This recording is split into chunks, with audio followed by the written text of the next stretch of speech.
أعوذ بالله من الشيطان الرجيم.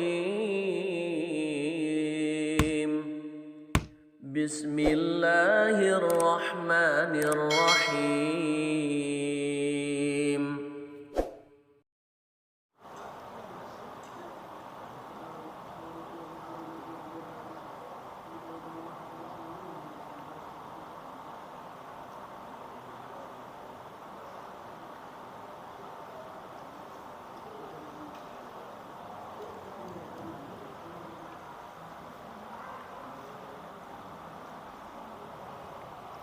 Assalamualaikum warahmatullahi wabarakatuh.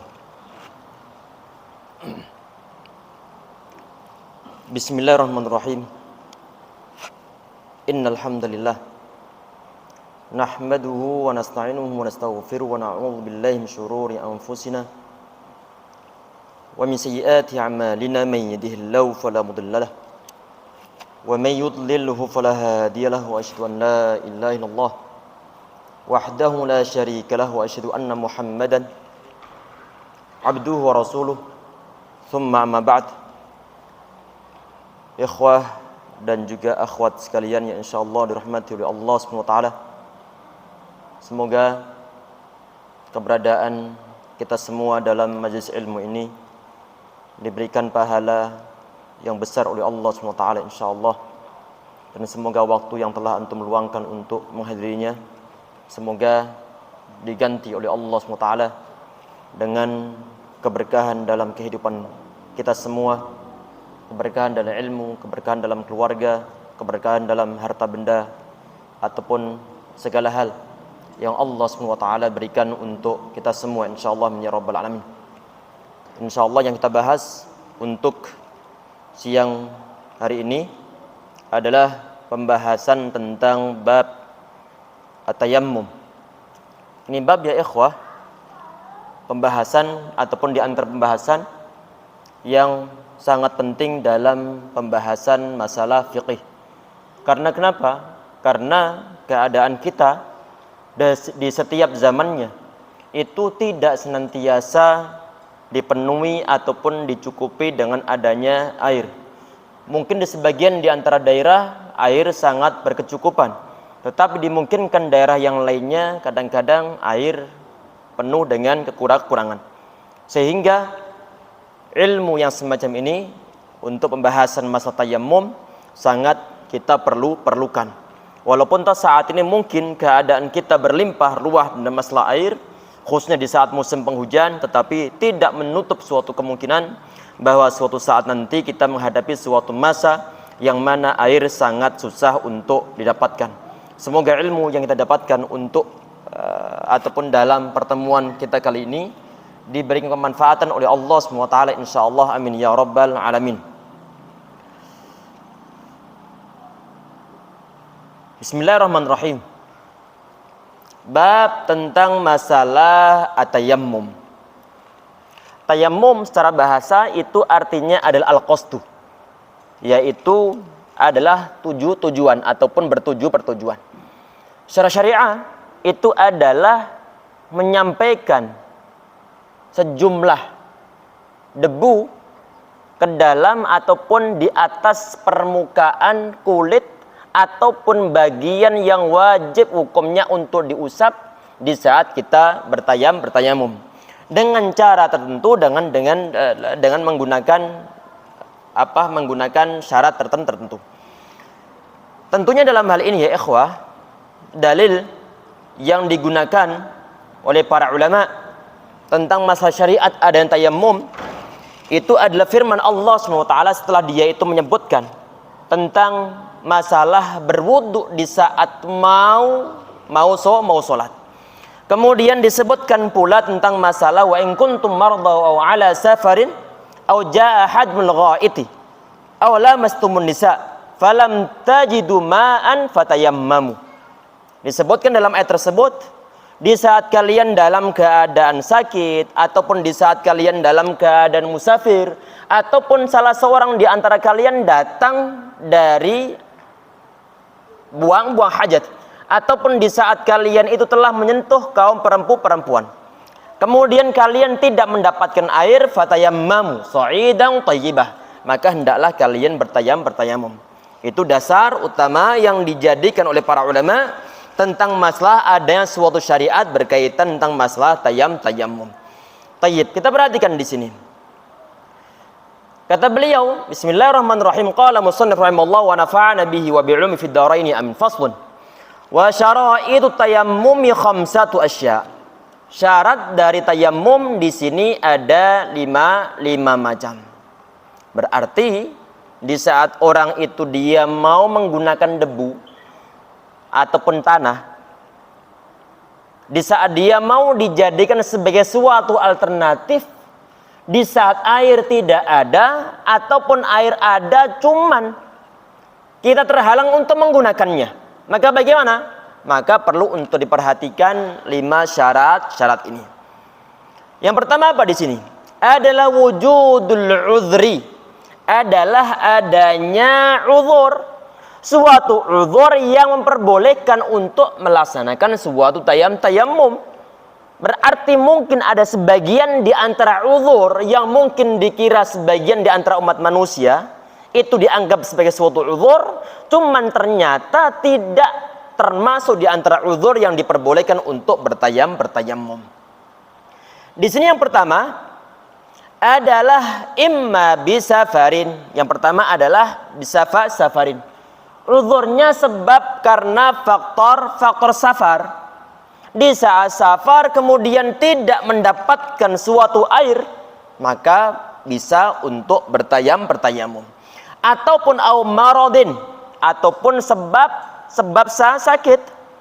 Di saat dia sakit, kemudian memang kadang-kadang air ada. Cuman kata dokter, kalau ente sakit model-model begitu, yang sakitnya dipenuhi dengan luka bakar di sekujur tubuh, air memang ada. Cuman kalau ente menggunakan air untuk berwudu, apalagi sampai misalnya digunakan untuk mandi, maka disinyalir ataupun kemungkinan besar luka ente ini nggak akan sembuh, akan lama kesembuhannya. Maka dalam keadaan begitu bagaimana? Maka kita bisa menggunakan media untuk bersuci dengan menggunakan debu. Berarti di situ itu ada suatu uzur karena faktor sakit. Walaupun toh aslinya air ada, cuman ternyata dia dalam keadaan sakit, sehingga diperbolehkan untuk tidak harus menggunakan air yang bisa dijadikan sebagai suatu sarana untuk bertoharah, tapi beralih kepada alternatif yang berikutnya yang berupa debu ataupun tanah. Taib. Yang kedua, perhatikan di sini syarat yang kedua adalah dukhulu waqti shalah, adalah masuknya waktu salat. Ini tentunya ada perbedaan pendapat dari kalangan para ulama. Apakah orang yang ataupun orang yang diperbolehkan untuk bertayamum, apakah dia itu bolehnya tayamum adalah setelah masuknya waktu salat, ataukah diperbolehkan sebelum waktu salat? Sebagian di antara ulama mereka mengatakan bahwa tidak diharuskan untuk bertayamum setelah masuknya waktu salat. Alasan mereka bagaimana? Alasannya adalah karena tayamum itu diperbolehkan adalah di saat memang tidak ada air kemudian beralih ke tayamum. Kalau wudu kemudian tidak dimungkinkan karena air nggak ada kemudian diperbolehkan untuk tayamum, otomatis tayamum tersebut adalah memang sebagai pengganti dari wudu. Kalau wudu diperbolehkan untuk dilaksanakan sebelum masuknya waktu sholat, tentunya tayamum juga diperbolehkan dilaksanakan sebelum waktu sholat. Ini adalah pendapat yang pertama. Dalam mazhab Asy-Syafi'i disyaratkan harus setelah masuknya waktu sholat. Misalnya sholat zuhur hari ini itu adalah jam berapa ini? Adalah jam 12 lebih 3 menit. Untuk waktu Bekasi, jam 12 lebih 3 menit. Berarti di saat jam setengah 12 kebetulan airnya nggak ada, maka kita belum boleh untuk bertayamum dalam mazhab Asy-Syafi'i. Alasannya apa? Perhatikan ya ikhwah, pendalilan mereka adalah Tadi ayat yang kita bacakan di dalamnya ada firman Allah SWT, falam tajidu ma'an fatayammamu sa'idan thayyibah. Di saat misalnya kalian dalam keadaan sakit ataupun dalam keadaan bermusafir ataupun mungkin dalam keadaan habis datang dari buang hajat. Kemudian di situ ada kata falam tajidu ma'an. Kemudian kalian tidak mendapatkan air.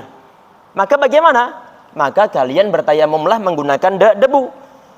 Kata mereka dalam mazhab Asy-Syafi'i, ulama-ulama dalam mazhab Asy-Syafi'i, mereka mengatakan di saat dibilang tidak mendapatkan air, otomatis dia telah berusaha untuk mencarinya. Orang yang berusaha untuk mencari air kemudian nggak ketemu, biasanya adalah itu dilaksanakan saat masuk waktu-waktunya. Ini arah pendalilan mereka. Sehingga dalam mazhab Asy-Syafi'i mereka mengatakan bahwa syarat dari tayamum ataupun syarat dari kebolehan untuk bertayamum itu ada setelah masuknya waktu sholat. Tadi ini yang kita sampaikan adalah ada perbedaan pendapat dari kalangan para ulama. Termasuk yang dijadikan dasar dalam mazhab Asy-Syafi'i ada suatu hadisnya adalah hadis yang sahih dalam riwayat Al-Bukhari dan juga lewat Muslim. Nabi Muhammad beliau mengatakan wa ju'ilat liyal ardu thayyibah tahura wa masjidah, dan dijadikan untukku al-ardu yaitu tanah sebagai tanah yang suci, tanah yang bersih, dan juga tahur sebagai alat untuk bersuci dan bisa diperbolehkan untuk dijadikan tempat untuk sholat. Kemudian Nabi Muhammad beliau mengatakan fa ayyuma rajulin, siapapun laki-laki adrakathu shalah, yang dia itu mendapatkan waktu sholat, artinya telah masuk waktu sholat, shalla haitsu kana, maka dia diperbolehkan untuk sholat dimanapun dia berada. Taib. Artinya di sini ini dalam pengertian tersebut bahwa di saat ada orang dia itu mendapatkan waktu sholat berarti telah masuk waktu sholat. Sehingga disimpulkan dalam mazhab Asy-Syafi'i bahwa orang yang mau bertayamum itu disyaratkan harus masuk waktu sholat terlebih dahulu. Taib. Kemudian yang berikutnya, syarat yang ketiga adalah wa talabul ma'i, mencari air. Ini syarat yang ketiga. Berarti kalau misalnya ada orang di rumahnya itu mungkin airnya nggak ada, atau mungkin kebetulan PDAM lagi rusak sehingga nggak ada keluar air. Dan kebetulan mungkin juga air yang bersumberkan dari tanah kebetulan mungkin sanyonya ataupun pompanya dalam keadaan rusak. Apakah bagi orang tersebut langsung diperbolehkan untuk bertayamum? Tidak diperbolehkan. Ini yang mengetahui adalah untuk semua mazhab. Enggak diperbolehkan untuk bertayamum terlebih dahulu kecuali memang ada proses usaha untuk mencari air.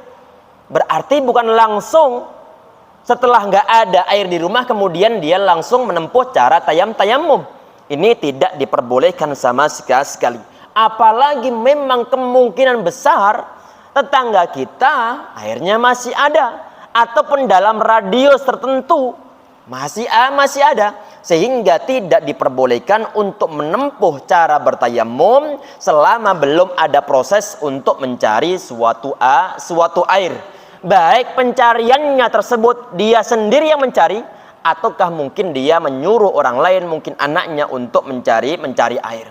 Kalau seandainya dia itu sedang bermusafir, maka dia perlu untuk mencari ke teman-teman yang lainnya. Setelah nggak ada, maka diperbolehkan untuk bertayamum. Kalau mungkin ada, cuman harganya cukup mahal, maka diperbolehkan untuk bertayamum. Tayyib. Kemudian yang keempat, ta'adzur isti'malihi. Ini adalah ada halangan untuk menggunakan air ataupun kesulitan untuk menggunakan air. Di sini ya ikhwah ada dua kemungkinan dari segi ta'adzurnya atau uzur-uzurnya. Ada uzur yang bersifat hissi ataupun bukan sesuatu yang syar'i. Apa itu? Yang pertama di sini ini adalah alasannya mungkin karena faktor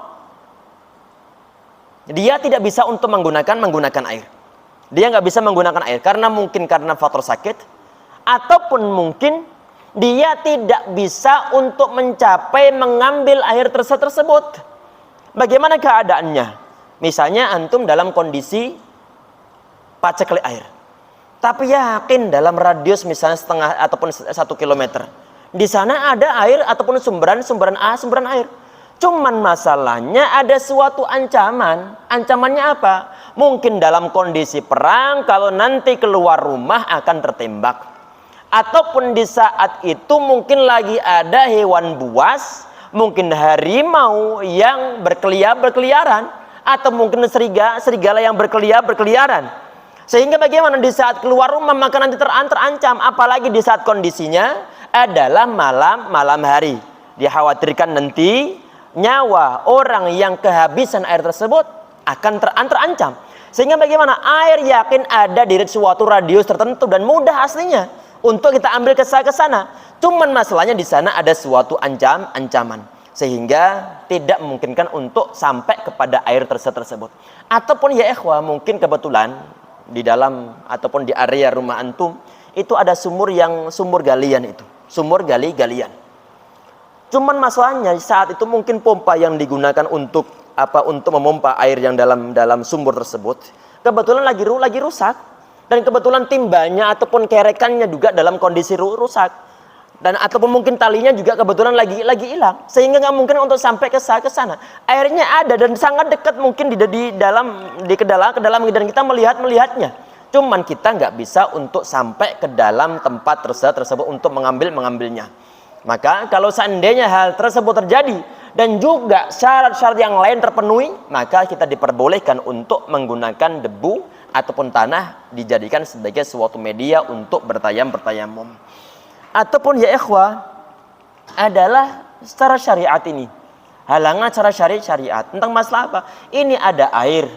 Cuman masalahnya air ini sangat terbatas. Seandainya kita menggunakan air yang ada, dimungkinkan nanti akan kehausan. Ada air, cuman hanya cukup tersedia untuk sebagai air minum. Maka kalau nanti syarat yang lain terpenuhi, maka diperbolehkan untuk bertayamum. Termasuk di antara udzur yang syar'i itu adalah karena faktor sakit tadi. Kemudian yang berikutnya adalah wa'iwazuhu ba'da talabi. Ini kesusahan dalam mencarinya. Berarti setelah dicari kemudian nggak ketemu pula. Ataupun mungkin kasus yang disebutkan oleh para ulama, ada air memang cuma dihargai dengan harga yang cukup tinggi. Ataupun mungkin harga yang standar, cuman kebetulan kita dalam kondisi krisis moneter sehingga tidak bisa untuk membeli air, walaupun toh air tersebut ternyata dijual dengan harga standar. Maka ini pun suatu uzur, termasuk di antara uzur yang masuk dalam kategori i'wazu ba'da talab. Yang perlu dibahas pula ya ikhwah, di sini kita perhatikan untuk poin yang kelima adalah watturabut tahiru. Ini adalah syarat yang kelima, yang berupa debu ataupun tanah yang digunakan untuk bertayamum tersebut tanahnya adalah tanah yang suci. Berarti kalau ada tanah tapi kita berkeyakinan ini tanahnya pasti bercampur dengan najis karena di situ sering dibuang bangkai. Apalagi ada suatu indikasi yang lain bahwa di situ masih kelihatan bangkainya dan masih fresh ataupun belum kering benar, berarti dimungkinkan di situ debunya ada dalam kondisi najis. Debu-debu yang semacam itu tidak diperbolehkan, ataupun tanah semacam itu tidak diperbolehkan untuk dijadikan sebagai media untuk bertayamum.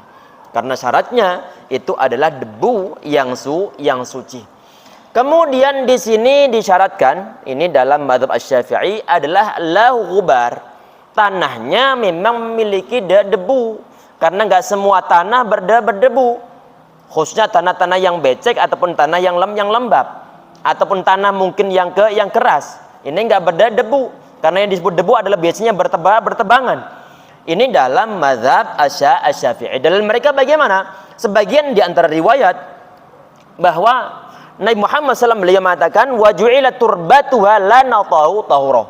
Allah Subhanahu wa taala menjadikan turbahnya ataupun debunya adalah sebagai sesuatu yang suci yang bisa digunakan untuk bersuci. Berarti di sini ada pernyataan tentang masalah turbah saja. Berarti bukan hanya sekedar al-ardu ataupun tanah pada umumnya. Ini adalah dalam mazhab Asy-Syafi'i. Sehingga dalam mazhab Asy-Syafi'i tentang masalah debu ataupun tanah yang bisa digunakan untuk bertayamum itu adalah tanah yang memang ada debu-debunya. Sedangkan untuk tanah yang tidak ada debunya, apalagi permukaan barang yang jelas-jelas tidak ada debunya, dalam mazhab Asy-Syafi'i ini tidak diperbolehkan untuk dijadikan sebagai tayamum ataupun media untuk bertayamum. Termasuk pula di sini ada dalam mazhab Imam Ahmad ibn Hanbal rahimahullah. Kemudian kita perhatikan ya, nanti insyaallah kita perdalam lagi tentang masalah debu ini. Kemudian fa in khalatahu jissun aw ramlun, di saat tanah tersebut itu dia bercampur dengan al-jis ataupun jissu itu adalah kapur, ataupun aw ramlun ataupun bercampur dengan pasir.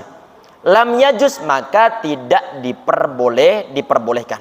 Tadi yang kita sampaikan ini adalah dalam mazhab Asy-Syafi'i. Jadi begini ya ikhwah, tentang masalah apakah sesuatu yang dijadikan sebagai media untuk bertayamum itu memang harus kelihatan debunya, ataukah yang penting itu adalah permukaan tanah. Di sini para ulama terbagi menjadi dua pendapat. Pendapat yang pertama ini adalah dalam mazhab Asy-Syafi'i, dan juga sebagian ataupun pendapat dalam mazhab Imam Ahmad bin Hanbal rahimahullah, termasuk yang satu qaul dalam mazhab Imam ataupun mazhab Maliki. Kata mereka bagaimana? Bahwa suatu yang disebut sebagai debu itu adalah biasanya dia itu sudah berada di bagian atasnya. Kelihatan kalau di situ ada debu-debunya. Buktinya apa? Di saat misalnya tangan kita letakkan begini, nanti akan ada sesuatu yang nempel di dalam ataupun di permukaan tangan kita. Maka ini adalah debu yang bisa digunakan ataupun hubar yang bisa digunakan untuk bertayamum. Ini tentunya dalam mazhab Asy-Syafi'i.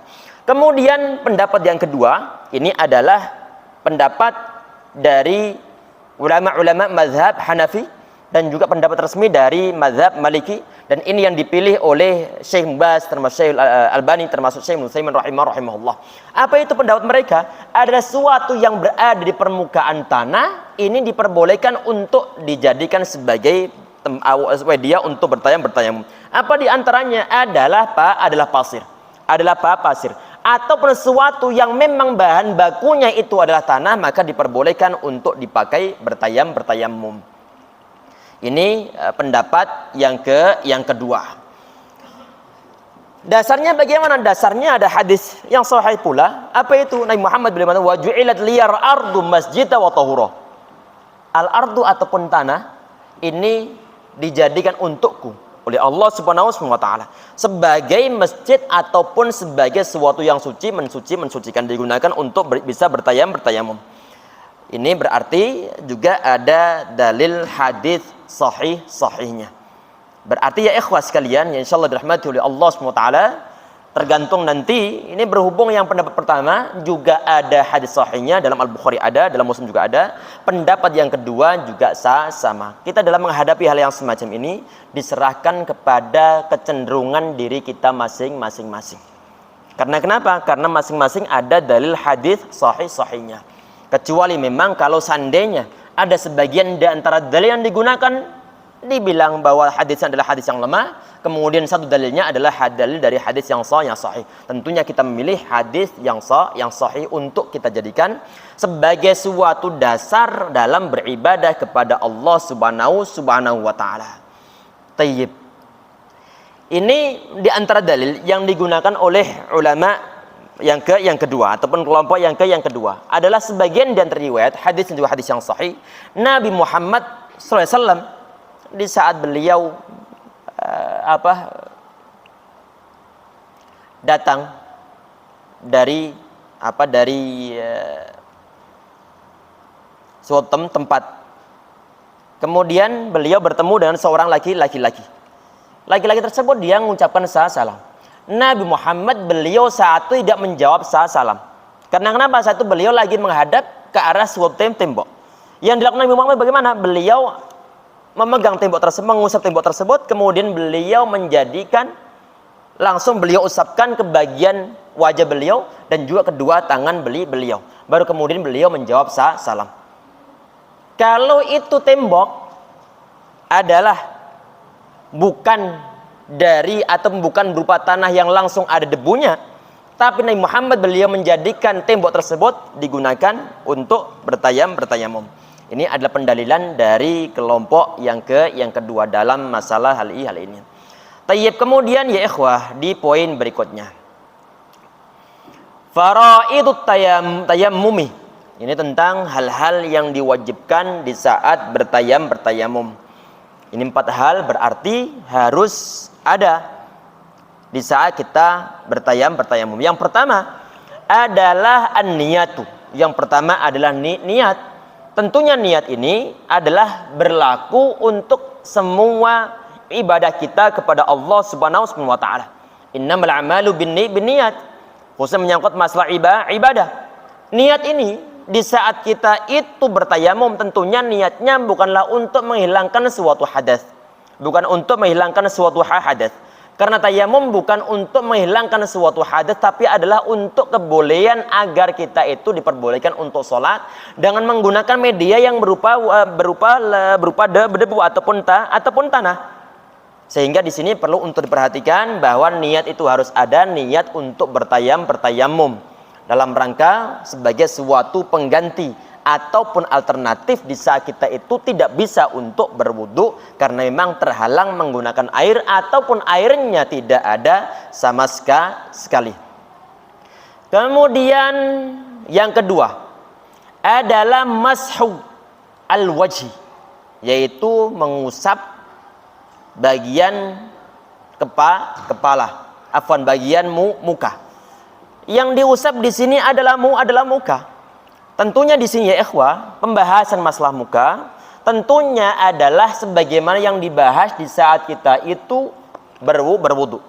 Berarti untuk bagian sini kita ini yang dimasukkan dalam kategori muka, maka itu perlu untuk dibasuh di saat ataupun diusap di saat kita bertayamum berada dari tempat tumbuhnya rambut sampai bagian dagu kita, sebelah sini sampai sebelah sini.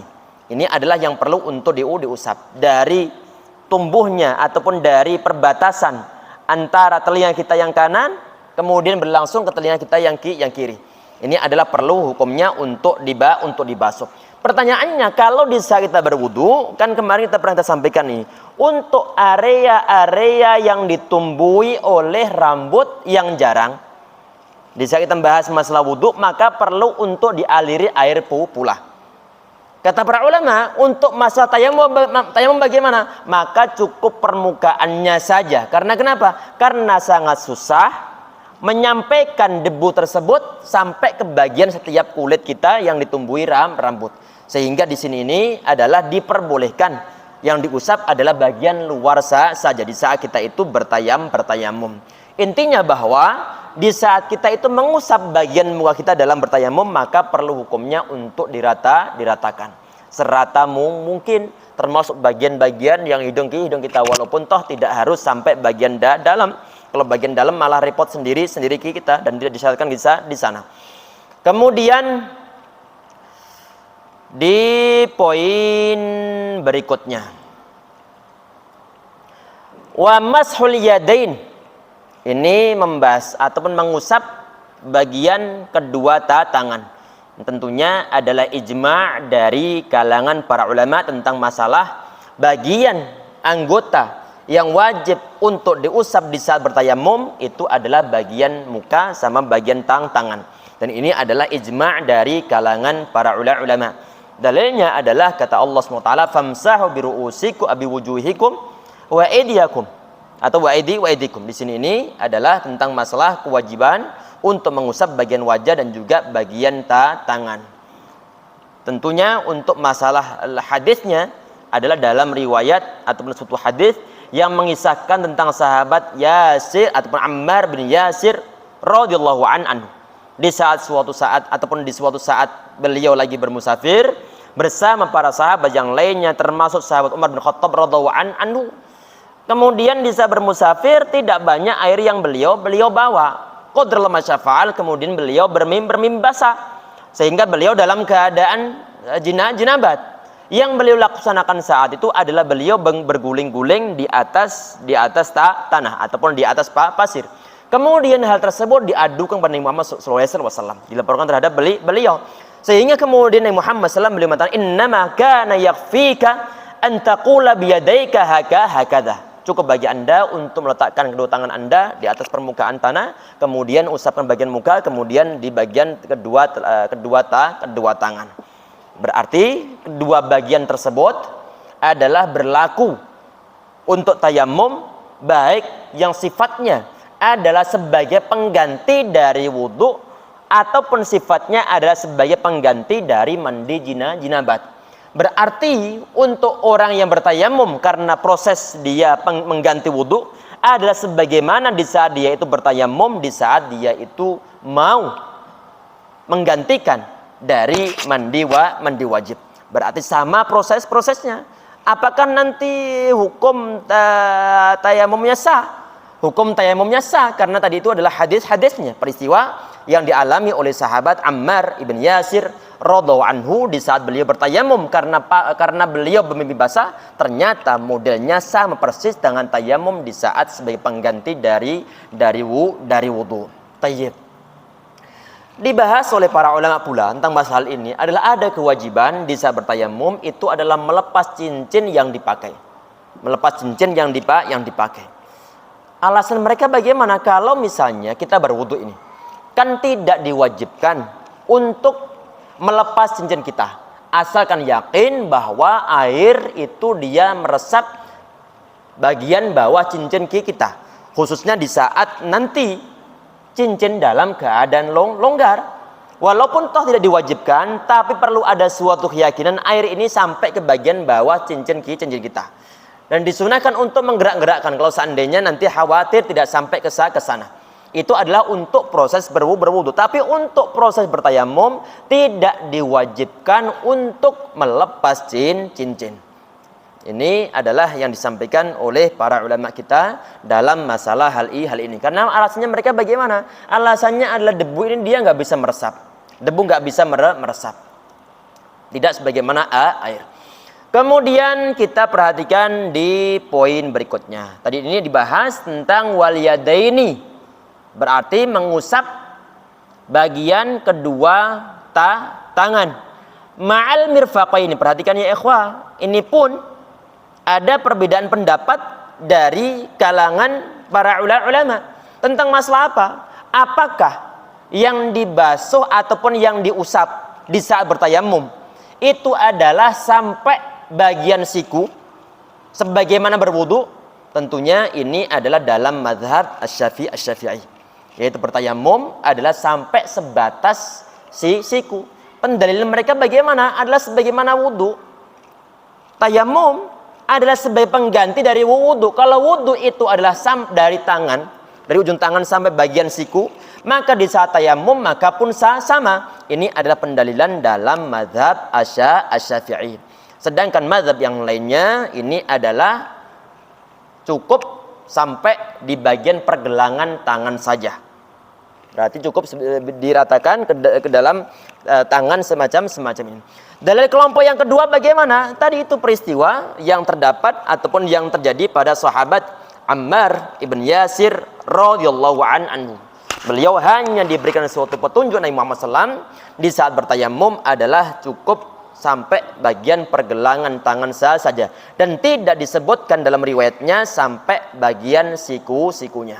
Jadi kesimpulannya ikhwah sekalian yang insya Allah dirahmati oleh Allah Subhanahu Wa Taala, dalam masalah siku yang perlu untuk dibasuh di saat tayamum, ataukah ada penambahan sampai di bagian kedua hanya sampai bagian pergelangan tangan ataukah sampai siku. Di sini tadi adalah perbedaan pendapat dari kalangan para ulama. Tayyib. Sebentar. Berarti di sini ada dua pendapat dari kalangan para ulama.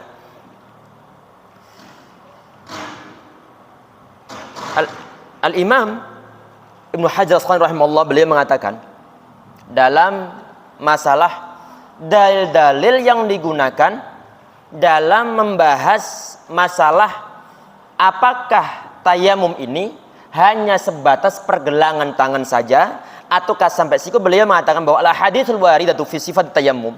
Jadi hadis-hadis yang datang tentang masalah sifat tayamum lam yasihha min wa hadits Abi Juhaim. Tidak ada yang sah kecuali hadis yang bersumberkan dari sahabat Abu Juhaim dan juga Ammar bin Yasir radhiyallahu anhu. Wa ma adahuma fa dhaifun. Sedangkan selain dua riwayat tersebut hadisnya adalah hadis yang lemah. Au mukhtalafun fi raf'ihi wa waqfihi. Ataupun walaupun toh misalnya enggak lemah, cuman ada perbedaan pendapat dari kalangan para ulama, apakah sumbernya memang dari Nabi Muhammad SAW ataukah dari seorang sahabat.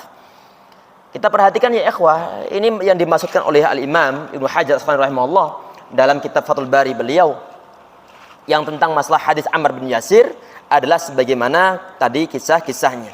Nabi Muhammad beliau memberikan suatu petunjuk tentang masalah cukuplah bagi Anda untuk menempelkan kedua telapak tangan Anda. Kemudian beliau mengusapkan, setelah beliau tiup kemudian diusapkan bagian muka dan juga bagian telapak tangannya. Tidak disebutkan sampai ke bagian bagian siku-sikunya. Sedangkan yang dimaksudkan dalam hadis Abu Juhaim, ini pun hadisnya adalah hadis yang sahih dalam riwayat Al-Bukhari. Tentang masalah apa? Tentang masalah tadi itu seorang laki-laki dia bertemu dengan Muhammad SAW, kemudian Nabi Muhammad di satu adalah menghadap ke arah tembok lagi mau bertayamum. Beliau menempelkan dua tangan beliau, kemudian beliau mengusapkan ke bagian muka dan juga ke bagian tangan beliau saja. Dan tidak disebutkan tentang masalah sampai sikunya.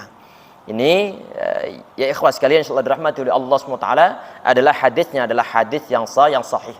Apakah semua ulama dalam mazhab Asy-Syafi'i sekata dengan poin yang disebutkan dalam poin-poin ini? Ternyata tidak. Ada sebagian dalam mazhab Asy-Syafi'i, bahkan ini adalah qaul qadim Imam Syafi'i rahimahullah, beliau juga mengatakan hadis yang berkaitan tentang masalah hadisnya Ammar bin Yasir radhiyallahu anhu, hadisnya adalah hadis yang sahih. Berarti bagaimana kalau misalnya ada seorang yang ikuti mazhab Syafi'i, kemudian di saat dia itu bertayamum, kemudian membasuh atau mengusap tangannya hanya sebatas bagian pergelangan tangan saja, maka itu tidak bisa dipersalahkan. Karena kenapa? Karena memang hadisnya adalah hadis yang sahih. Apalagi jelas-jelas bahwa sebagian di antara ulama dalam mazhab Syafi'i mengatakan bahwa hadisnya yang bersumberkan dari sahabat Ammar bin Yasir, hadisnya adalah hadis yang sahih pula. Kemudian di poin berikutnya adalah ma'al mirfaq wa tertib. Tertib berarti urut. Muka terlebih dahulu baru kemudian bagian kedua tangan. Baik yang sampai pergelangan tangan ataupun yang sampai bagian siku-sikunya. Mungkin dibahas pula ya ikhwah, ya insyaallah dirahmati oleh Allah Subhanahu wa taala, adalah yang biasa dipertanyakan juga, apakah di saat kita bertayamum itu hanya cukup untuk menggunakan satu kali tepukan ke bagian debu ataupun tanah, ataukah dua kali. Sebagian di antara hadis Nabi Muhammad beliau mengatakan at-tayammum darbatan. Tayamum itu adalah dua kali tepuk-tepukan. Darbatan lil wajhi, yang pertama tepukan yang diperuntukkan untuk wajah, jadi setelah ditepuk begini kemudian diusapkan bagian mukanya. Wa darbatan lil yadaini lil mirfaqain. Ini sebagian di antara hadis. Serta tepukan yang lain diperuntukkan untuk apa? Diperuntukkan untuk kedua tangan sampai bagian mirfaqain. Hadis ini diperselisihkan dari kalangan para ulama.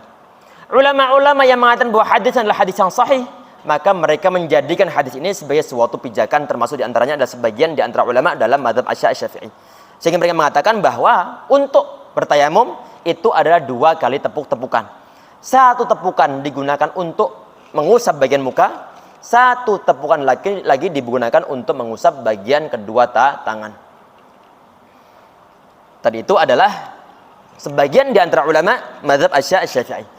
Sebagian di antara ulama yang lain, dan ini secara lahiriahnya dari segi hadisnya adalah sangat kuat tentang masalah sahabat Ammar bin Yasir tadi itu, dan juga sahabat Abu Juhaim radhiyallahu anhuma. Nabi Muhammad SAW beliau hanya mencontohkan satu kali tepuk-tepukan.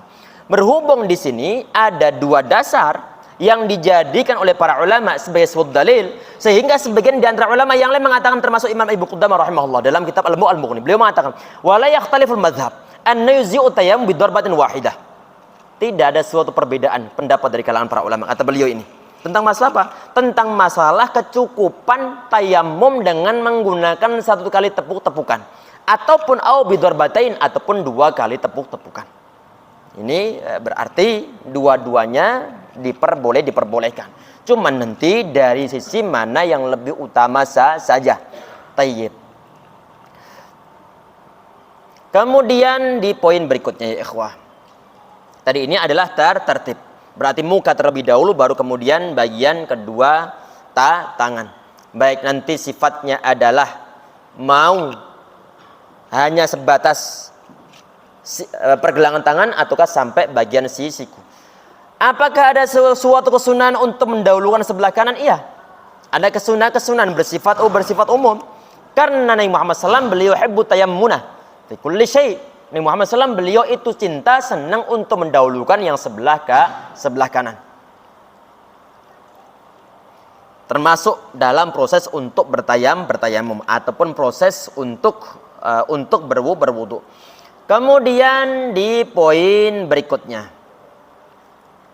dibahas oleh beliau adalah sunanut tayamumi, sunnah-sunnah di saat sedang bertayamum. Ada suatu kesunahan yang disunnahkan Nabi Muhammad di saat kita bertayamum. Yang pertama adalah at-tasmiyatu. Yang pertama adalah membaca bismillahirrahmanirrahim. Membaca bismillahirrahmanirrahim.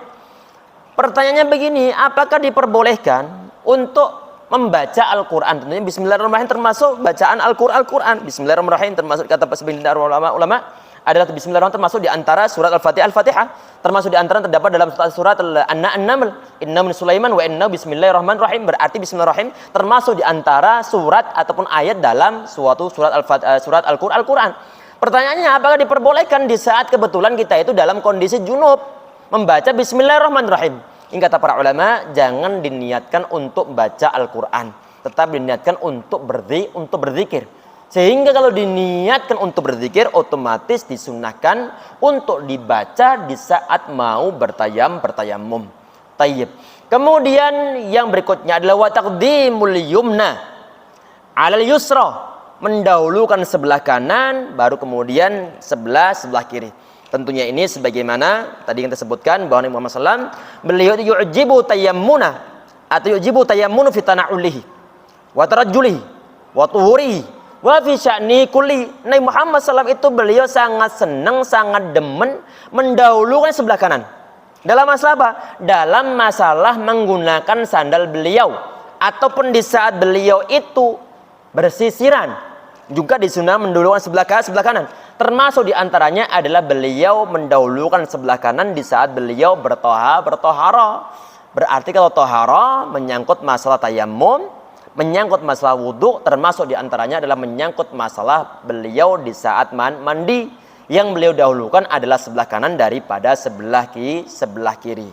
Di satu sisi ini dikiaskan dengan masalah wudhu. Kalau wudhu disunahkan untuk mendahulukan sebelah kanan, maka tayamum pun disunahkan untuk mendahulukan yang sebelah kanan.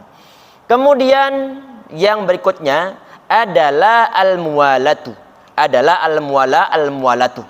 Muwalah di sini diartikan tidak diselingi perbuatan yang lain.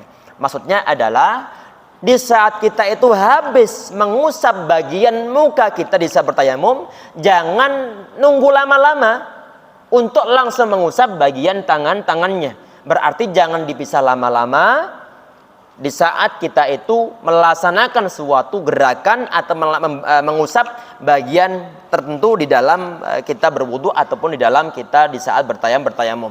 Kalau mualah dalam wudu kan jelas nih. Sebelum kita membasuh sebagian anggota wudu, sebelum kering anggota wudu sebelumnya, itu yang disebut sebagai mualah. Berhubung masalah tayamum di sini nggak ada istilah kering-keringan, maka yang lebih gampang-gampangannya adalah setelah kita itu membasuh atau mengusap bagian muka, maka jangan ditunggu lama-lama, maka segera untuk diusap bagian tangannya. Ini yang disebut sebagai mualah. Kemudian mubtilat tayammum dibahas oleh beliau berikutnya adalah mubtilatut tayammumi, adalah hal-hal yang batalkan suatu tayammum. Ini maksudnya batal bagaimana? Ini kan pembahasan ya ikhwah tentang masalah toharoh. Kalau misalnya kita berwudu, di saat dibilang hal-hal yang membatalkan wudu, maka kalau rencananya misalnya kita itu mau sholat, kemudian kita berwudu, di saat dibilang bahwa wudu ente batal, otomatis wudunya dianggap tidak ada, sehingga tidak boleh untuk melaksanakan sholat selama kita batal. Tayamum pun sama di sini. Saat dibilang tayamum itu batal, otomatis di saat kita mau sholat, sedangkan tayamum kita itu batal, maka belum boleh untuk sholat. Termasuk diantaranya adalah belum boleh ataupun tidak boleh untuk kita membaca Al-Quran atau memegang Al-Quran. Tayyib, di sini disampaikan oleh beliau. Walladzi yubtilu tayammum satu asya. Yang bisa membatalkan tayamum di sini ada tiga macam. Apa itu? Yang pertama adalah ma abtalal wudu'a, adalah segala sesuatu yang batalkan wudu, itu pun batalkan salat. Apa di antaranya yang pernah kita bahas? Adalah buang air kecil ataupun buang air besar. Termasuk di antara dalam mazhab Syafi'i adalah bersentuhan kulit laki-laki sama perempuan, baik disertai dengan syahwat ataupun tidak disertai dengan syahwat. Ini pembahasan perbedaan pendapat dari para ulama pernah kita bahas sebelumnya. Intinya di sini ini bahwa segala sesuatu yang membatalkan wudhu itu pun juga bisa membatalkan tayamum. Artinya kalau misalnya antum bertayamum kemudian tahu-tahu buang air, maka batal tayamum. Kapan boleh untuk sholat? Setelah bertayamum lagi ataupun telah bertoharoh. Selama kita dalam masa batal tersebut, kita tidak diperbolehkan untuk sholat, kecuali nanti kita bertayamum lagi ataupun berwudu di saat sudah ada air. Kemudian tadi kan dibahas tentang masalah wudu ini, belum dibahas tentang masalah mandi jinabat. Ini pun sama. Hal-hal yang membatalkan mandi jinabat, maka termasuk di antara pembatal dari tayamum. Apa itu? Misalnya ada orang dia bertayamum, kemudian dia berhubungan intim dengan istrinya lagi. Tentunya tayamumnya adalah batal. Kalau misalnya mau ibadah lagi pada Allah SWT, maka perlu untuk mengulang tayamumnya. Tayyib. Kemudian di poin berikutnya adalah waru'yatul ma'i, adalah melihat ataupun mendapatkan suatu air. Di saat ada orang, dia ini proses bertayamum ataupun dia ini habis bertayamum. Tahu-tahu kemudian dia itu mendapatkan air di saat misalnya waktu sholat itu masih ada. Habis bertayamum, kemudian dia ini belum sholat. Kemudian waktu sholatnya juga masih ada. Baru kemudian dia mendapatkan air.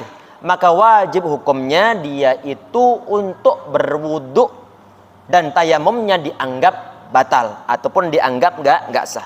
Tadi bagaimana? Dia bertayamum dan waktu sholat masih ada dan dia belum sholat. Maka wajib hukumnya dia untuk melaksanakan suatu wudu dan tidak diperbolehkan untuk menggunakan tayamum tersebut sebagai media untuk kebolehan melaksanakan suatu sholat, sehingga perlu untuk mengulang lagi. Begitupun nanti kalau misalnya tentu dibahas nih berwudu kemudian masa sholatnya masih ada, maka dia perlu untuk ulang-ulangi. Kalau misalnya dia itu sudah berwudu, sudah bertayamum, kemudian dia itu telah sholat dengan tayamum tersebut, baru kemudian tahu-tahu ada hujan turun dengan lebat, berarti ada air. Maka bagaimana? Maka tidak ada suatu kewajiban bagi dia untuk mengulang sholatnya. Ini kata para ulama adalah merupakan suatu kesepakatan dari para ulama semuanya. Anak ulang keadaan yang kedua, di saat kita itu telah bertayamum, kemudian kita itu telah melaksanakan sholat dengan tayamum tersebut, baru kemudian ada air, maka kita tidak perlu untuk mengulang sholat kita. Ini adalah pendapat ataupun ittifaq, kesepakatan semua para ulama. Kemudian keadaan yang berikutnya ya ikhwah. Di saat kita tayamum nih. Kita tayamum. Kemudian kita itu sholat.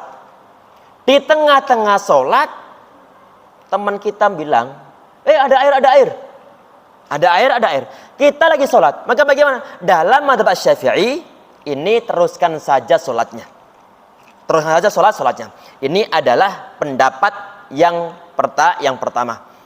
Berarti dianggap bahwa hukum sholat tersebut adalah sah karena kita sedang berproses untuk menjalankan suatu ibadah tersebut. Sedangkan yang kedua adalah langsung batalkan sholatnya selama waktunya masih ada. Kalau waktunya mepet, maka teruskan saja. Lewat mepet maka teruskan saja.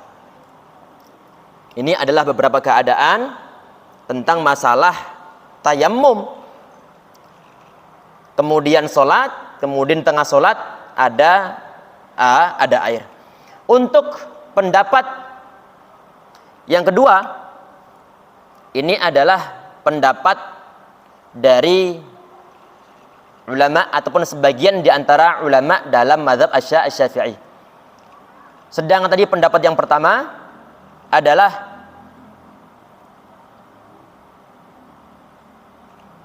yang perlu untuk dibatalkan tadi itu adalah pendapat termasuk di antaranya adalah Syekh Ibnu Utsaimin rahimahullah. Beliau di antara ulama yang mengambil suatu pendapat bahwa di saat tayamum telah dikerjakan, kemudian dia itu sholat, di tengah sholatnya dia kok mendapatkan air ataupun tersiar kabar ada air yang datang, maka perlu untuk dibatalkan sholatnya, kemudian dia berwudu, kemudian dia mengulang sholatnya dari awal. Tadi ini pendapat ini adalah pendapat termasuk di antara pendapat sebagian di antara ulama, termasuk dalam mazhab Imam Abi Hanbal, kemudian pendapat dalam mazhab Imam Abu Hanifah rahimahullah, termasuk ini yang dipilih oleh Syekh Ibnu Utsaimin rahimahullah. Kemudian di poin berikutnya kita perhatikan wariddati.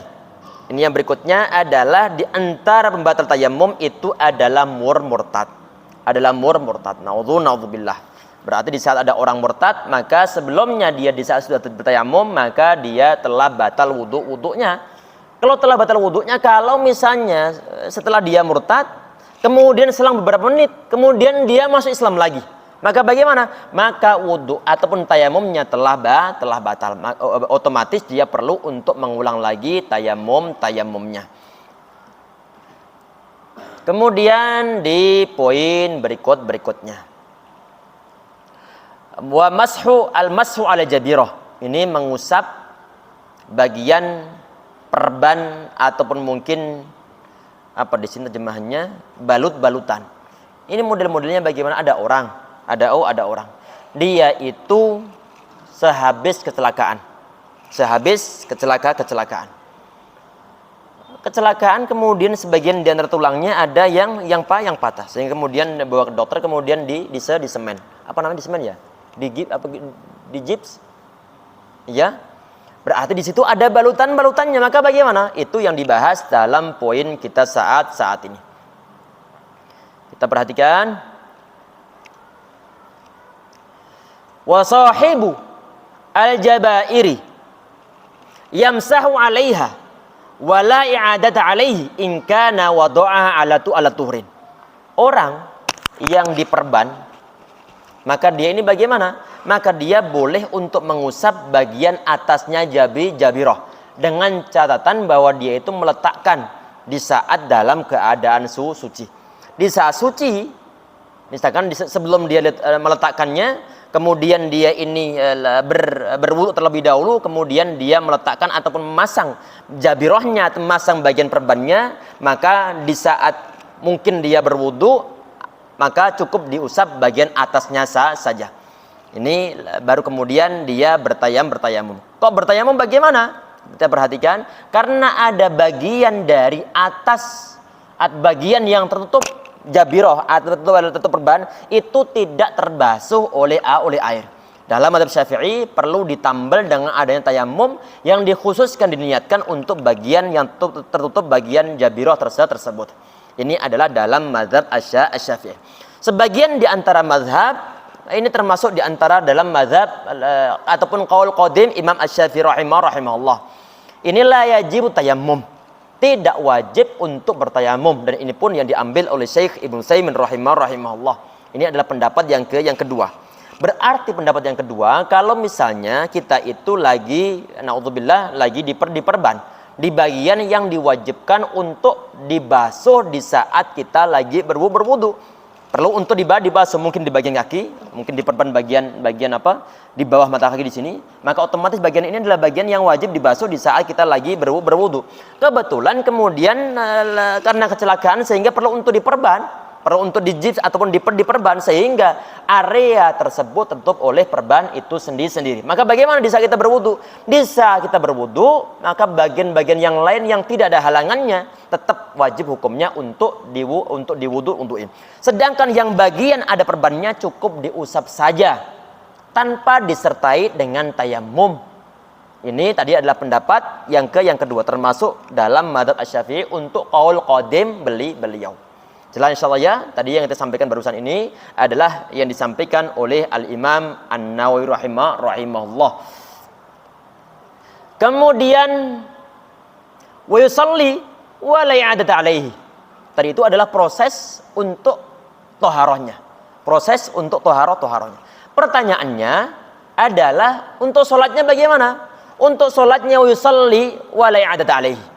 Sholat menggunakan proses tersebut. Berarti bagaimana? Kalau misalnya mengikut pendapat yang pertama, berarti setelah tayamum, kemudian dia sholat sebentar. Setelah dia berwudu, khusus bagian yang tertutup oleh perban, diniati untuk tayamumin. Diusap bagian atasnya, kemudian tayamumin. Jelas insyaallah ya? Kemudian dia sholat menggunakan proses tohar tersebut. Wala i'adatu alaihi. Dan tidak ada pengulangan lagi. Berarti prosesnya yang dijalani itu adalah syar'i. Kemudian sholatnya juga dihukumi sholat yang sah. Buktinya bagaimana? Buktinya tidak wajib hukumnya untuk mengulang. Tidak wajib hukumnya untuk mengulang. Tapi ini tadi adalah in kana wada'aha ala tuturin. Kalau memang dia meletakkan jabiroh ataupun perban tersebut di dalam keadaan suci. Kalau misalnya pertanyaannya kan kadang-kadang kita enggak ngeh tentang masalah meletakkan jabiroh tersebut dalam keadaan suci. Kalau misalnya sebaliknya bagaimana? Ada orang dia itu sebelum diperban enggak mikir masalah semacam ini. Enggak mikir ataupun enggak kepikiran. Berarti dia meletakkan nanti jabiroh tersebut ataupun perbannya tidak dalam keadaan suci. Maka bagaimana? Maka kalau seandainya dimungkinkan untuk dibuka di saat berwudu, maka silakan untuk dibuka. Wajib hukumnya untuk dibuka. Kalau dibuka yakin akan berbahaya, maka jangan dibuka. Terus bagaimana? Maka dia perlu sholat untuk lihormatil waktu. Ini dalam madzhab Asy-Syafi'i. Untuk menghormati waktu sholat. Kalau menghormati waktu sholat, maka dalam madzhab Syafi'i untuk amannya adalah perlu hukumnya untuk diulang lagi di saat nanti telah sembuh. Tentunya ini sesuatu yang agak berat sedikit. Tayyib.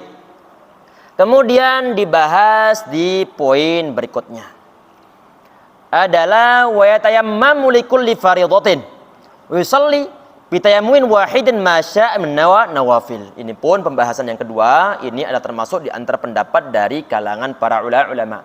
Tentang masalah apa? Tentang masalah apakah satu kali tayamum itu bisa diperbolehkan untuk berkali-kali melaksanakan suatu ibadah wajib ataukah cuma berlaku satu kali saja. Kalau dalam madzhab Syafi'i ini adalah hanya cukup untuk 1 kali sholat wajib saja. Untuk sholat sunnahnya maka diperbolehkan berkali-kali.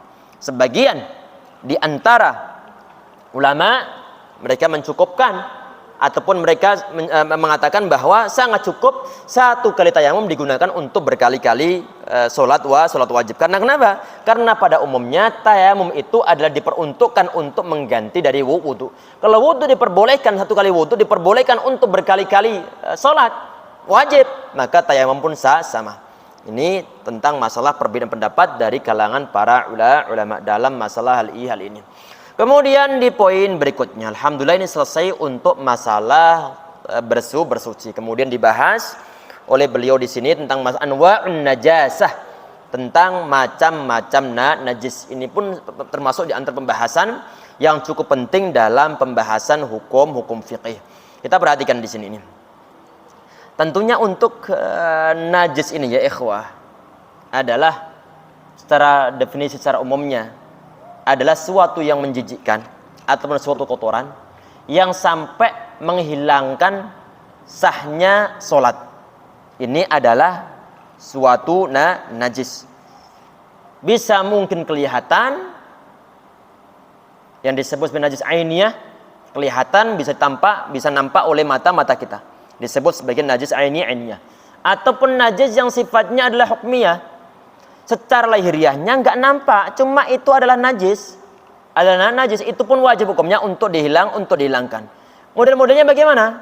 Kalau misalnya antum nih di saat buang air kecil, kemudian tanpa sengaja ini airnya langsung sebagian diantaranya adalah nyiprat di bagian pakaian kita, mungkin celana atau mungkin sarung kita. Antum yakin di situ ada najisnya, tetapi ternyata nggak kelihatan. Lebih khusus lagi di saat najisnya telah kering. Tapi antum yakin di situ ada najisnya.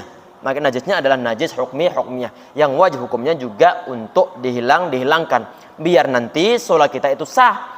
Sehingga di saat kita sholat maka perlu untuk diperhatikan dari 2 sisi. Yang pertama adalah kita perlu untuk toharoh, untuk bersuci dari hadas kecil ataupun hadas besar. Untuk yang kecil tentunya adalah hal-hal yang bisa dihilangkan dan berwudu, disebut sebagai hadas kecil. Kemudian untuk hadas besar maka hilangnya ada dengan menggunakan mandi besar. Ataupun yang kedua adalah menghilangkan najis. Toharoh harus ada, najis harus dihilangkan. Baru kemudian kita boleh untuk melaksanakan suatu sholat. Kita perhatikan di sini yang pertama. Wa kullu ma'i'in, kata beliau, segala hal yang cair, kharajun as-sabilain najisun ilal maniyah. Segala hal yang cair yang keluar dari 2 jalur, baik dubur ataupun kubul, baik depan ataupun belakang, kemaluan depan ataupun bagian belakang. Di saat dia itu cair keluar, maka semuanya adalah najis kecuali illal maniyah, kecuali mani. Ini ya ikhwah sekalian, insyaallah dirahmati oleh Allah SWT. Jadi segala hal yang keluar dari 2 jalur tersebut, baik depan ataupun belakang, maka hukumnya adalah najis. Kalau dibilang najis, maka otomatis di saat 2 hal tersebut keluar dan kita tidak membersihkan bekasnya, baik mungkin yang nempel di pakaian ataupun mungkin yang nempel di kemaluan, kemudian kita sholat, maka hukum sholat kita itu nggak sah walaupun toh kita telah berwudu. Perhatikan ya ikhwah, tadi yang kita sampaikan ada di saat kita itu mau sholat, di antara hal yang perlu diperhatikan adalah dari unsur toharohnya, kemudian adalah unsur dari terbebas dari adanya najis.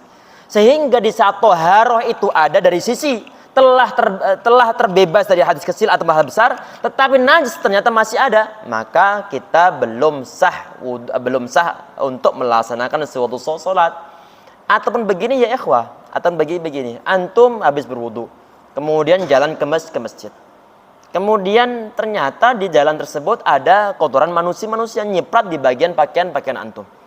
Selama najis tersebut belum dibersihkan, belum disucikan, maka kita belum diperbolehkan untuk melaksanakan suatu sholat. Tayyib. Tentunya untuk masalah masalah yang keluar dari jalur depan ataupun belakang, tentunya adalah berupa kotoran manusia ataupun berupa air kencing. Tentunya ini walaupun toh, ataupun misalnya air kencing walaupun toh cuman sekedar mungkin cipratan-cipratan saja, ternyata efeknya adalah tidak bagus. Sehingga sebagian di antara riwayat, di saat ada orang kemudian dia buang hajat baik besar ataupun kecil, di saat hadas kecil pun di saat dia tidak bersuci, maka nanti hukumannya adalah berat. Buktinya apa? Nabi Muhammad SAW beliau suatu saat melewati kubur-kuburan, 2 kubur-kuburan. Nabi Muhammad beliau mendengar bahwa di dalam kuburan tersebut penghuninya lagi disiksa. Kemudian Nabi Muhammad SAW beliau menyebut alasannya adalah diantaranya orang tersebut dia itu tidak bersuci di saat sedang buang air kecil. Sebagian di antara riwayat la yastatiru, dia tidak nutup ataupun tidak mencari tempat yang tersembunyi. Ini sebagian di antara pengertian dari orang ini, sehingga dia disiksa oleh Allah Subhanahu wa taala. Tayyib. Berarti ya ikhwah sekalian, insyaallah dirahmati oleh Allah Subhanahu wa taala, tadi itu adalah ada kemungkinan yang pertama, cairan yang keluar dari depan, yaitu berupa air kencing. Kemudian yang kedua, mungkin juga pernah kita bahas sebelumnya, adalah madhi. Madhi ini adalah biasanya keluar berupa cairan yang kental dan biasanya bening, dan dia biasanya ngiring-ngiringin syahwat. Di saat ada gejala syahwat yang menderu ataupun yang datang, biasanya akan ada cairan yang keluar dari kemaluan. Cairan yang berupa kental tersebut, yang lengket-lengket tersebut, yang tidak disertai dengan adanya semburan ataupun rasa nikmat, maka itu adalah sesuatu yang disebut sebagai madhi. Maka bagaimana? Itu pun adalah sesuatu yang najis hukumnya. Sehingga bagaimana kalau najis hukumnya, maka perlu hukumnya untuk dihilangkan terlebih dahulu, dicuci terlebih dahulu, baik dari kemaluan ataupun dari pakaian yang terkena madhinya. Baru kemudian setelah dibersihkan, baru kemudian berwudu, kalau kemudian baru sholat. Ini sebagaimana yang dialami oleh sahabat Ali radhiyallahu anhu. Beliau mengatakan bahwa ataupun ana rajulun madza. Ana itu adalah seorang laki-laki yang banyak keluar madhinya.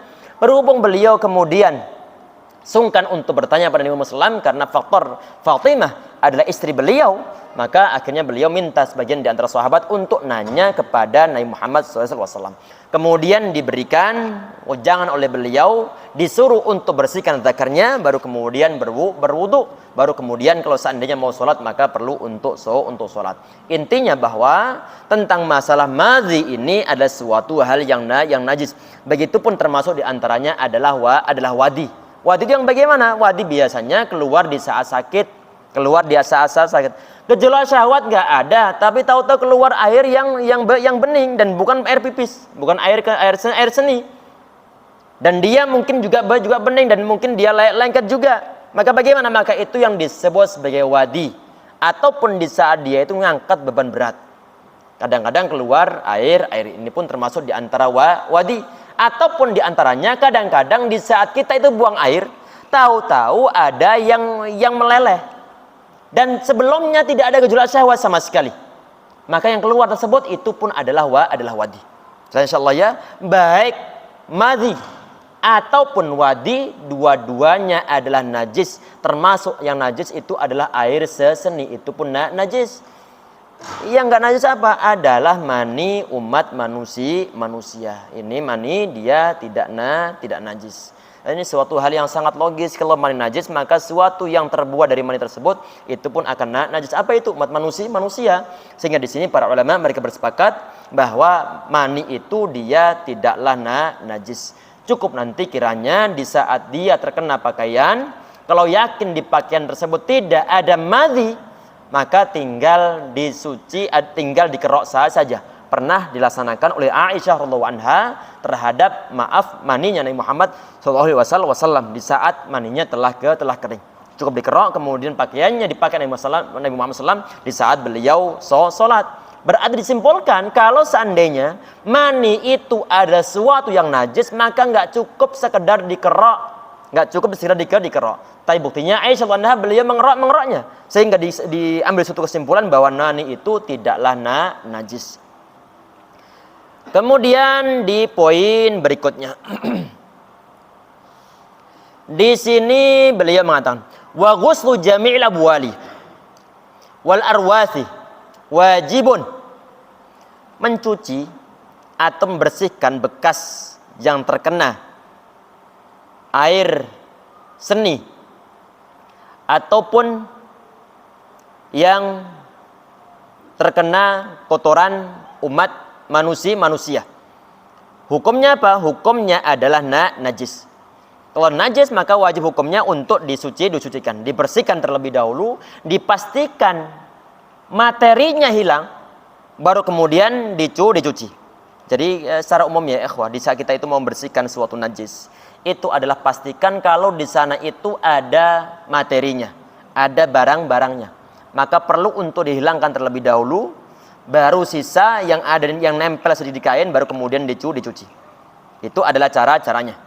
Bukan langsung disiram, misalkan di tanah ini ataupun mungkin di karpet ada najis-najisnya. Misalkan kita melihat di situ ada kotoran mungkin berupa kotoran ayam atau mungkin berupa kotoran cicak atau mungkin kotoran kucing. Maka bagaimana? Diambil terlebih dahulu, dibersihkan kotorannya, diambil materinya, baru kemudian dicuci. Itu adalah cara secara umumnya. Membersihkan air kencing ataupun kotoran umat manusia atau kotoran yang lainnya itu hukumnya adalah wajib. Dan ini adalah merupakan suatu kesepakatan para ulama. Kecuali apa itu? Illa baulas sabil ladzi lam ya'kul at-ta'ama fa innahu yathuru bi rasyil ma'i alaihi. Kecuali mungkin air kencing bayi laki-laki. Yang laki-laki tersebut dia ini belum genap usia 2 tahun dan belum mengkonsumsi apa-apa kecuali air susu ibunya. Kalau sudah makan pisang, maka lain lagi pembahasannya. Perhatikan. Ini yang tidak perlu untuk dicuci benar-benar, cukup dipercikkan air saja. Itu adalah bayi ataupun air kencing dari bayi laki-laki yang belum genap usia 2 tahun dan belum memakan apa-apapun juga kecuali air susu ibunya. Ini maka kalau seandainya masuk dalam kategori poin ini, tinggal dipercikkan air saja, tinggal diambil air, dicapuk begini, kemudian diciprat-cipratkan ke bagian yang terkena najis dari kencing bayi laki-laki. Maka dengan demikian najisnya dihukumi, najisnya telah hilang.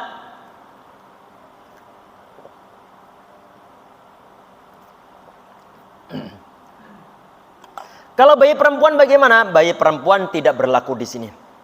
Untuk bayi perempuan ini sebagaimana air kencing kaum orang dewasa. Sehingga bagaimana untuk mensucikannya? Tinggal dicuci sebagaimana kita mencuci air kencing kita ataupun air kencing yang telah mengenai bagian pakaian. Dicuci biasa dialirkan air ke sana. Tetapi untuk bagian ataupun untuk najis yang berupa air kencing bayi laki-laki yang usianya belum mencapai 2 tahun dan belum mengkonsumsi apa-apa, maka cukup dipercikan dengan air saja. Dalam suatu hadis yang sahih, Nabi Muhammad beliau mengatakan, "Yusalu min baulil jariyati." Dicuci suatu kain sebab terkena air kencing bayi perempuan. Kemudian wairasyu min baulil ghunam, kama qala wasallam, dan cukup dipercikan air ke suatu bagian yang terkena air kencing bayi laki-laki.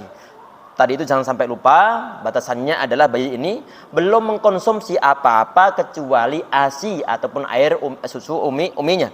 Kemudian yang kedua adalah belum genap 2 tahun. Artinya kalau misalnya ada orang ataupun si bayi laki-laki, dia itu sudah makan mungkin mengkonsumsi makan bayi, mungkin bubur ataupun mungkin pisang ataupun yang lain sebagainya. Walaupun dia belum genap 2 tahun, tetap dihukumi sebagaimana najis pada umumnya. Dan insyaallah ya, jadi 2 syarat tersebut itu harus terpenuhi. Kemudian di poin berikutnya, wala yu'fa, dan tidak dimaafkan an syai'in najasat, dari satu najis pun ilal yasir mad-dami wal qaihi, kecuali sedikit darah dan juga sedikit muntah. Ini maksudnya bagaimana? Jadi untuk najis-najis pada umumnya, baik yang sedikit ataupun yang banyak, pada umumnya itu perlu untuk dihilangkan, perlu untuk dicuci sebagaimana pada umumnya. Kecuali mungkin darah yang sedikit. Ini kata sebagian di antara ulama adalah darah yang ada pada al-ba'ud ataupun mungkin nyamuk, itu dimaafkan. Ataupun mungkin darah tumbila. Ataupun tumbila itu kalau di kampung tinggi. Apa namanya tumbila? Apa namanya? Bahasa Indonesianya apa? Tumbila? Yang biasanya di kayu-kayu yang warnanya agak merah dikit-dikit tuh. Yang katanya bukan main gigit. Apa? Itu Allah alam itu apakah nama tersebut nama untuk mencaci ataukah nama dari hewannya? Memang ada sebagian di antara orang mengatakan inilah hewan namanya adalah maaf bangsat. Allah alam, nanti perlu untuk dibuka KBBI-nya nanti. Apakah ada masuk dalam kamus ataukah tidak? Tapi kata para ulama bahwa itu adalah termasuk di antara darah yang termaafkan. Jadi nggak perlu untuk disucikan. Tapi lebih baiknya adalah disucikan terlebih dahulu. Kemudian yang berikutnya adalah tadi ini adalah al-qayh. Ini adalah muntah. Tapi dengan catatan muntahnya adalah muntah yang sedikit. Kalau banyak maka perlu hukumnya untuk dicucikan. Kemudian yang berikutnya adalah wa ma la nafsa lahu sa'ilah, dan juga hewan yang tidak ada ataupun yang tidak mengalir darahnya. Apabila jatuh idza waqa fil ina'i wa mata fihi. Apabila dia jatuh ke dalam suatu wadah wa mata fi, dan dia mati di sana ataupun dalamnya. Untuk hewan-hewan yang dia ini di saat misalnya kita iseng mencoba untuk membelah hewan tersebut, nggak ada darah yang ngalir, sebagaimana mungkin belalang atau mungkin lalat, nggak ada darah yang mengalir. Nah, kalau seandainya itu terkena tangan kita, maka itu termasuk di antara yang ma'fu, ataupun termasuk di antara nanti adalah kalau misalnya ini hadis yang sahih, Nabi Muhammad beliau mengatakan idza waqa'a dzubabu fi syarabi ahadikum, kalau lalat itu dia masuk ke dalam wadah salah seorang di antara kalian, mungkin minuman ataupun yang lain sebagainya, falyaghmishu tsumma yanza'hu, maka hendaklah dia itu tenggelamin itu lalat, kemudian dia ambil bangkai-bangkainya. Fa inna fi ihda janahi da'an wal ukhra shifaan. Karena sungguhnya di antara dua sayapnya ada penyakit dan sebagian di antara sayapnya ada obat-obatnya. Kesimpulan para ulama bagaimana? Kalau misalnya itu lalat dianggap sebagai suatu najis di saat nyemplung ke wadah, Nabi Muhammad beliau tidak akan nyuruh untuk nenggelamin. Karena kalau tenggelamin otomatis najisnya kian najis. Karena kenapa? Kian merata ke sekujur tubuhnya. Tapi buktinya Nabi Muhammad SAW beliau nyuruh untuk nenggelamin. Sehingga di sini disimpulkan para ulama bahwa lalat ini walaupun toh dia najis, najisnya adalah najis yang ma'fu. Najisnya adalah najis yang ma'fu. Kemudian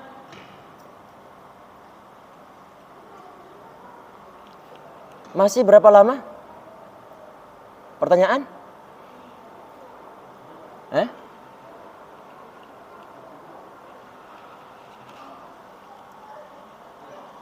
Berapa? 2 menit lagi? Tanya jawab aja? Ya udah, tanya jawab aja kalau gitu. Sebentar. Ini kita sampaikan ini peragam ini. Kurang dikit lagi nih. Wal hayawanu kulluha ataupun kulluhu tahirun illal kalbah wal khinzira wa ma tawallada minhuma aw min ahadima. Jadi semua hewan itu dihukumi suci kecuali 2 hewan yang berupa anjing ataupun seekor babi. Seekor babi yang disentuh tangan kita otomatis akan najis. Begitupun seekor anjing bisa disentuh otomatis akan najis. Dan insyaallah ya, sehingga bagaimana? Sehingga baik nanti ini berupa kedua hewan saya ini langsung ataupun hasil peranakan dari blasteran kedua hewan ini. Misalnya qadarullah seekor kambing dia kawin dengan seekor anjing. Saat lahir ini kok mukanya seperti muka anjing nih. Mukanya kok seperti muka anjing. Berarti ini memang sudah diketahui bahwa ini hubungannya memang dengan seekor anjing. Misalnya, maka yang terlahir dari sana adalah najis. Adalah najis. Walaupun toh tubuhnya tubuh kambing, tapi kepalanya adalah kepala anjing. Adalah najis. Jelas insyaallah ya. Sedangkan untuk hewan-hewan yang lainnya, misalnya harimau. Saat ditanya misalnya, bagaimanakah hukumnya menyentuh bulu harimau? Maka kita menggunakan hukum secara umumnya. Hukumnya apa? Tidaklah najis. Bagaimanakah hukumnya menyentuh hewan yang berupa hina? Tidaklah najis. Bagaimanakah hukumnya menyentuh seekor burung elang? Tidaklah najis. Kecuali mungkin berupa apa? Yakin bahwa barusan ini dia baru terkena suatu najis di bagian bulunya. Apalagi di sana memang masih ada bekas kotorannya. Ada bekas kotoran, kemudian kita sentuh, kebetulan tangan kita basah, maka tangan kita terkena najis. Tapi najisnya adalah najis karena faktor najisnya ataupun kotoran tersebut, bukan karena hukum aslinya. Untuk hukum aslinya, binatang selain anjing sama selain babi, itu hukumnya adalah kulluhu thahir, semua adalah suci. Jelas insyaallah ya. Ini mungkin sebagai closing untuk pertemuan kita hari ini.